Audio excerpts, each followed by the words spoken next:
Hey, Leonard, I want you to imagine a, well, a seemingly impossible scenario for a second. What if the nutritional value of the food you eat, or like the physical calorie burning benefits of your workout, could be fundamentally altered just by changing your mind? It really does sound like pure science fiction, honestly. Right. I mean, not by changing your diet and not by running an extra mile. Literally just by changing what you expect to happen. Yeah, because we're so conditioned to view the body as a machine, Yeah, calories in, calories out. We assume physical inputs just create physical outputs. exactly. But the deeper we look into human biology, the more we realize the operator's manual is constantly being rewritten by the brain. Oh, constantly. It's wild. And that is exactly the mission of this deep dive. We are tearing down that wall between the mind and the body. And we are moving way past the, vague wellness tropes or wishy-washy pseudoscience. Right, we're looking at the hard empirical neuroscience today. Yeah, we've pulled together a really fascinating stack of research to get to the bottom of this. We have a detailed undergraduate neuroscience thesis out of the University of San Diego on how thoughts dictate physical health. It's a great paper. And we're pairing that with a massive January 2026 paper from Frontiers in Psychiatry, which uncovers this terrifying physiological loop between cardiovascular disease and depression. And we also have some really grounding clinical insights from University of Utah Health to tie it all together. Right. Okay, let's unpack this. Because first, we have to prove the mind's physical power over the body, then explore that dangerous leap, and finally look at how we can hack this connection to heal. Yeah, because when you synthesize these sources, a very clear, very startling picture emerges. Your core beliefs and your physical health they're sharing the exact same biological hardware. Let's start with that hardware, Yeah. because I think a lot of people misunderstand how the brain actually interacts with the body. Yeah, absolutely. They treat it like a one-way street. Right. We tend to think of the brain like a dashboard in a car, just, passively reading the fuel gauge and the engine temperature. Yeah. But it's actually much closer to a smart thermostat in a house. It doesn't just read the temperature of the room. If it thinks the room is supposed to be cold, it actively kicks on the biological furnace to change the physical reality.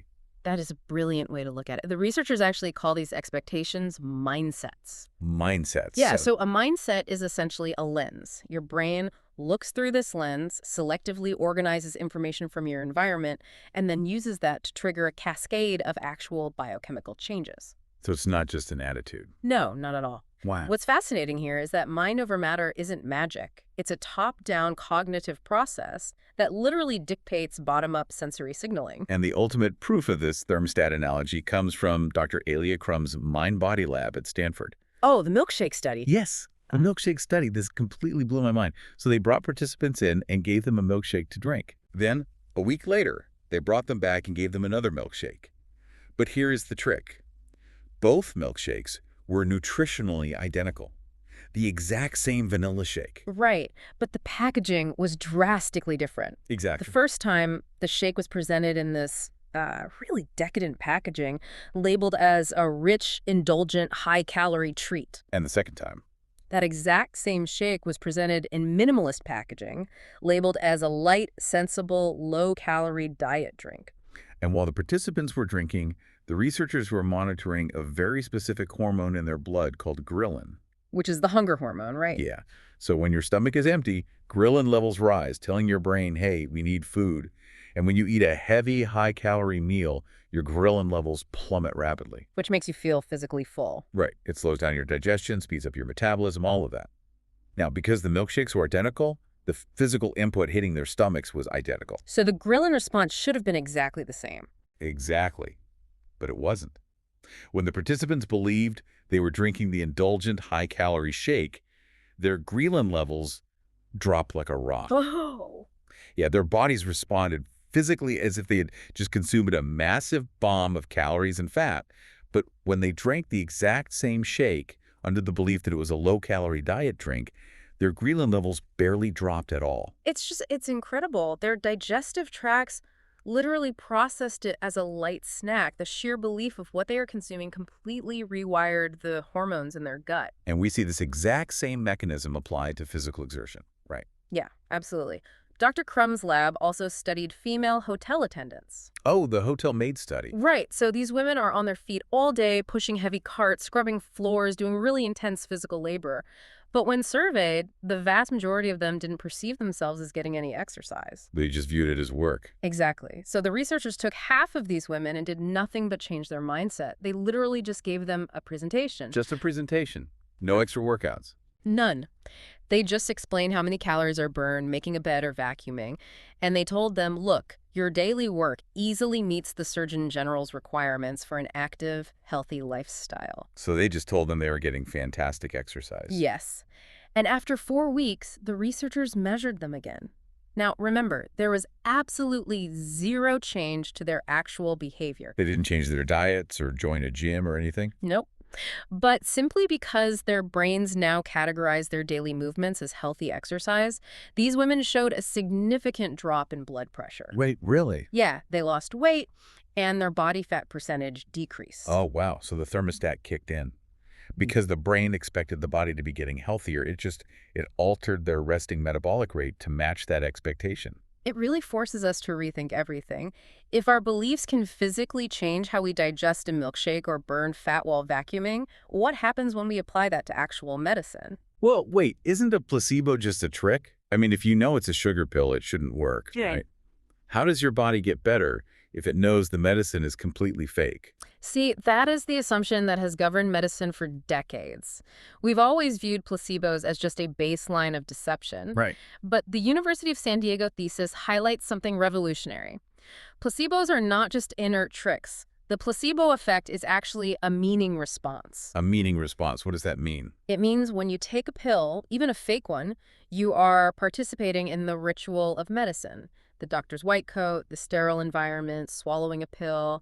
These are all social and sensory cues. Oh, I see. So your brain reads those cues, perceives that help is on the way, and just opens up its own internal pharmacy. Precisely. And it literally works even if you are entirely in on the joke. The open-label placebos. Yes. The research details this migraine study where placebo pills mislabeled as a real migraine drug, Max Salt, worked almost as well as the real drug mislabeled as a placebo. That's wild. And there was the irritable bowel syndrome trial too, right? Where they explicitly handed patients a bottle of pills and said, these are sugar pills. Yeah, they told them there is zero active medication in here. But they also said the placebo effect is incredibly powerful. And the patients still saw massive reductions in their symptoms, even though they knew they were taking nothing. Because the medical context itself signaled deep safety to their autonomic nervous system. And when the brain feels that safety, it physically alters how the gut moves and dials down pain perception. Here's where it gets really interesting, though.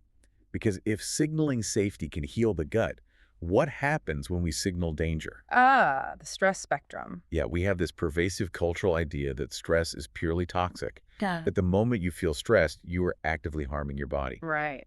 But if mindsets control everything, could our belief about stress actually be what makes it so dangerous? That is exactly what the data suggests. Let's look at the biology of stress.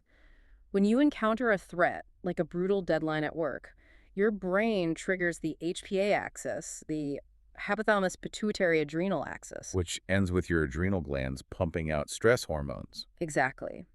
But the cocktail of hormones they pump out depends entirely on your mindset. Right, like the Navy SEALs study. The researchers looked at SEALs going through incredibly grueling training. And they found that SEALs with a stress is debilitating mindset, a SSID mindset, viewed the stress as a threat. So they told their brains they were under attack. Right, and in response, their adrenal glands flooded their bloodstreams with massive prolonged doses of cortisol, which is highly toxic to human tissue over time. But the SEALs with a stress-enhancing mindset, an S mindset, they viewed that exact same physical stress as a challenge. Yes, an opportunity to grow. And because they didn't view it as a lethal threat, their adrenal glands produced far less cortisol. And pumped out beneficial catecholamines instead, right? Exactly. Hormones like adrenaline that enhance focus, speed up reaction times, and actually aid in recovery. They had faster obstacle course times just based on that hormonal response. So the mindset literally dictated the chemical ratio. It did. But wait, if a negative mindset is constantly perceiving threats and constantly dumping toxic cortisol into the blood, where does all that cortisol go? Well, it hits the entire body, but the cardiovascular system takes the heaviest hit. And this brings us to the most sobering part of the research. We've seen how positive beliefs can enhance health. But what happens when the mind is trapped in a chronically negative state? When the biological alarm gets stuck in the on position, the mind doesn't just stress the heart, it breaks it. It's like a car alarm that never turns off. At first, it's just a loud annoyance.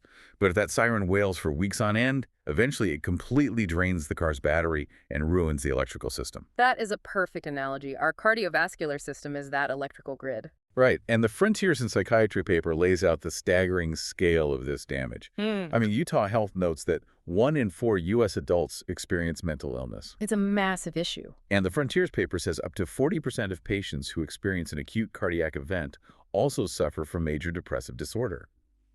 Chronic depression raises your risk of dying from cardiovascular disease by 63%. Yeah, and if we connect this to the bigger picture, that 63% isn't just a statistical anomaly, it's the result of a very specific biological attack. From the brain. Yes.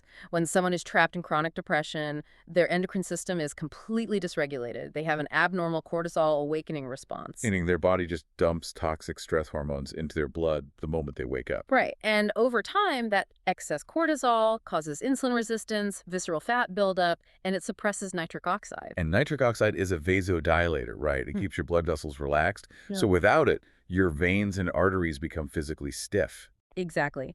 Then you add in the autonomic nervous system component. Depressed patients have terribly low heart rate variability, or HRV. Because their nervous system is locked in a constant state of fight-or-flight sympathetic overdrive. Right. The brain constantly commands the blood vessels to constrict, making the heart susceptible to dangerous arrhythmias.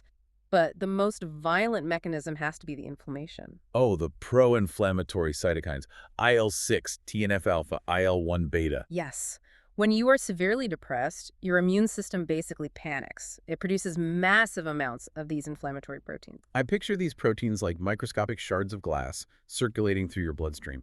As they pump through your body, they're actively scraping against and damaging the endothelial cells, the delicate inner lining of your blood vessels. That's exactly what happens. And to heal that constant scraping, the body forms plaques, leading directly to atherosclerosis and immune thrombosis. So you combine stiff vessels, irregular heartbeats, and arteries clogged with plaque, and you have a recipe for a massive cardiac event. It's tragic. It's not just that people with depression are, too tired to exercise. Their actual blood chemistry has transformed to become actively hostile to their own heart tissue. It's a terrifying biological loop. But the Frontiers paper reveals this is a two-way street, right? Oh, absolutely. So the mind breaks the heart. But a broken heart can actually reach back up and damage the brain, creating this vicious, self-sustaining loop. It can. Okay, I have to push back here. I completely understand how sadness affects the heart with cortisol and inflammation. Yeah. But how does a clogged artery make someone sad? Aren't emotions strictly neurological? How does poor cardiovascular plumbing create a psychological mood? Because the brain is a physical organ that relies entirely on that plumbing to function. When your heart is failing, you end up with abnormal cerebral blood flow. So the blood isn't getting to the brain properly. Right. Impaired autoregulation causes low perfusion in very specific regions, namely the prefrontal cortex and the anterior cingulate cortex. Which are the exact centers of the brain responsible for regulating emotion. Exactly. Those emotion centers are literally starving for oxygen. They cannot physically generate positive psychological states. But the mechanism that is even more profound involves the blood-brain barrier. Okay, think of the blood-brain barrier like a bouncer at an exclusive club. I like that. It's a highly selective border that acts as a physical shield. It lets the VIPs in, like oxygen and nutrients, but it aggressively keeps out toxins and rogue immune cells. And that barrier is held together by cellular mortar, specifically tight junction proteins like claudin 5. Right. What the cardiovascular research reveals is that the systemic inflammation and ischemic strokes caused by heart disease actively dissolve that mortar. They degrade claudin 5. So the bouncer gets knocked out, the shield breaks. The shield breaks wide open, and when that happens, those peripheral immune cells and inflammatory factors like IL-6 leak directly into the brain parenchyma. And what happens when heart inflammation gets inside the brain tissue? It creates a state of severe neuroinflammation. This flood of toxins literally inhibits hippocampal neurogenesis. Wait, it physically stops the birth of new brain cells? Yes. And furthermore, it actively depletes the brain's supply of serotonin. Wow.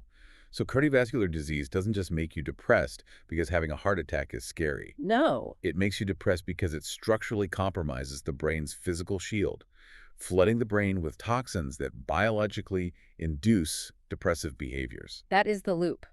Heart disease causes brain inflammation, which biologically induces depression. That depression then triggers chronic cortisol, which further destroys the heart. Round and round it goes. So we are looking at a terrifying biological loop. How do we break it? Well, to break it, we first have to combat the stigma. Oh, absolutely. As the Utah Health article points out, feeling shame over depression is as outdated as feeling ashamed that you need glasses to read. It's a perfect analogy. Mental illnesses originate in the brain and are real physical medical conditions. Right, you wouldn't just tough out a toothache, so you shouldn't try to tough out psychological distress. Exactly. And when we accept that, we can look at the treatments. Take SSRIs, for example. Antidepressants. Right. Not only do they help depression, but in patients with ischemic heart disease, SSRIs actually reduce endothelial activation and inflammation. Wait, so the psychiatric drug is physically healing the blood vessels? Yes, because it's all one connected system. That's amazing. And cognitive behavioral therapy does this too. CBT, where you learn to restructure negative thoughts, actually reduces recurrent acute myocardial infarction rates by 45%. Learning to manage your thoughts physically prevents your arteries from closing. And then there's vagus nerve stimulation, or VNS, which bridges the gap physically. Oh, the vagus nerve is fascinating. It's basically a biological superhighway connecting the brainstem down to the heart and gut. It acts as the primary brake pedal for your autonomic nervous system. Right, so if the sympathetic nervous system is the gas pedal causing all that stress, the vagus nerve is the emergency brake that calms everything down. Exactly. By using a small device to electrically stimulate that nerve, doctors can manually pull that brake pedal. This balances the nervous system, drastically improving heart rate variability. And it has huge success rates for depression, right? Massive. For treatment-resistant depression, VNS shows a 67.6% remission rate over 5 years. Though, there is a small risk of bradycardia, auric-load heart rate. Sure, but it's physically resetting that communication between the brain and the heart. And we can't ignore lifestyle interventions either, like multi-component lifestyle interventions or MLIs. Right, things like the Mediterranean diet and exercise. Yeah, specifically getting about 150 minutes of moderate aerobic exercise and a couple of days of resistance training. That literally lowers systemic CRP and IL-6. It sweeps up those glass shards in your blood. This raises an important question, though. How do we reshape Western medicine with all this data? Yeah. The Frontiers paper strongly advocates for a collaborative care model. Cardiologists and psychiatrists must work side by side, treating the patient as one unified organism rather than a collection of isolated parts. Because you can't fix the electrical grid if the alarm is still draining the battery. Exactly. So what does this all mean? It means the mind and body are profoundly biologically entangled. Our beliefs can physically alter our digestion, like in the milkshake study. Yep. Our stress can literally poison our heart with cortisol. And our heart health directly dictates the structural integrity of our emotional brain. Right. Learner, your mindset isn't just an abstract feeling. It is a set of physical instructions you are feeding your body every single second. Which leaves us with one final, lingering question to mull over. If your thoughts can physically alter your cardiovascular health,